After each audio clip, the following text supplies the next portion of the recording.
我要把亲弟弟卖到缅北去，因为弟弟是个患有超雄症的天生坏种，在这里没有人可以纵容他。当天晚上，我就在网上搜索了很多关于缅北的信息。快到12点的时候，我突然收到了一条陌生人的私信：妹妹想去做暑假工赚钱吗？有一个工作不仅轻松来钱还快，底薪就有1万块，不知你是否有兴趣？我立刻来了精神，是什么工作？地点在哪里？在云南。不过你不用担心，我们这包接送，还管吃管住，主要做的就是一些客服的工作，很简单的，你年纪不大也能学会。给我留个联系方式吧。我的心脏跳得越来越快，颤颤巍巍地将自己的手机号码发了过去，电话很快就打了过来。那头是一个粗哑的中年男人的声音，男人操着一口不太标准的普通话。一听到我的年纪，他发出了难听的笑声：叔叔，我要去打工，但我还要带上我弟弟。他虽然只有18岁，但脑子很聪明，而且身体十分强壮。男人一听还有买1送1的好生意，对我的语气更加好了。行，明天我就开车来接你们，不过要记住，不能告诉你们家里人。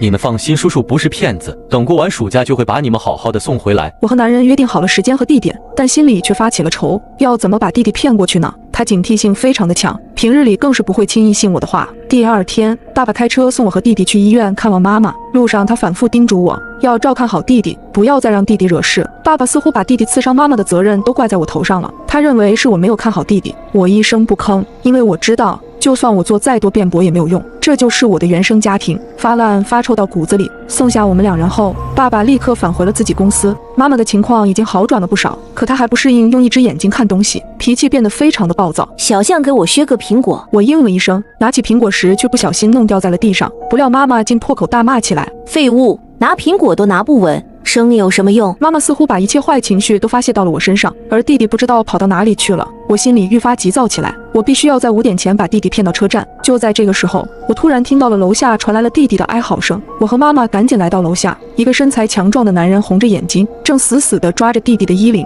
他表情极为愤怒，一脸想将我弟生吞活剥的样子。而一个孕妇痛苦地倒在地上呻吟，她身下全是鲜血。你为什么要抓着我的孩子？我妈尖叫一声，我和我老婆好端端在楼梯上，他把我老婆推了下去。男人撕心裂肺地吼道。孕妇在地上发出奄奄一息的呻吟。孩子，我的孩子。很快护士和医生就赶到，把孕妇送去了急诊室。弟弟昂着头无耻地说道：我又不是故意的，谁让他站在边上，我不小心碰到一下怎么了？男人被气坏了，挥舞着拳头就朝他脸上打去。弟弟被打得嚎啕大哭起来。我妈尖叫一声冲上去，跟男人扭打在一起。我突然灵机一动，冲弟弟说道：你赶紧跟我跑吧，再不跑等会警察就来了。那女人的出血量，我估计孩子是保不住了，你肯定会坐牢的。弟弟狐疑地盯着我，似乎不太相信我会对他那么好，可他此时也没有别的选择了。我打了一辆车，带着弟弟直奔车站，又装模作样给爸爸打了一个电话。挂断电话后，我对弟弟说道：爸爸说他这里有个熟人，刚好可以带你过去。弟弟却盯着我的眼睛，阴冷冷地说道：我不信你。我耸了耸肩膀，当着他的面，我给爸爸又打了一个电话。我确实没有说谎，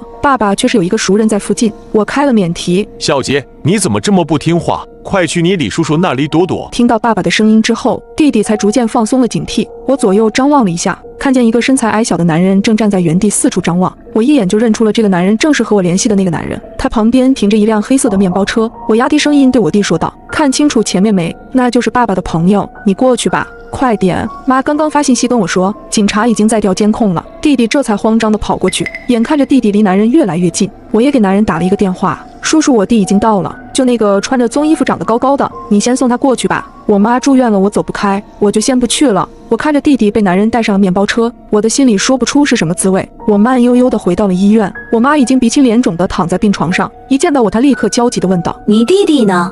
他没事吧？我告诉妈妈，弟弟已经被爸爸的一个朋友接走避风头了。我妈这才放心下来。你弟肯定不是故意的，他从小就没受过这种委屈，不就是流掉了一个孩子吗？又不是不能生了。我妈越说越生气，她或许还不知道她的宝贝儿子已经再也回不来了。就在当天晚上，我家炸了锅，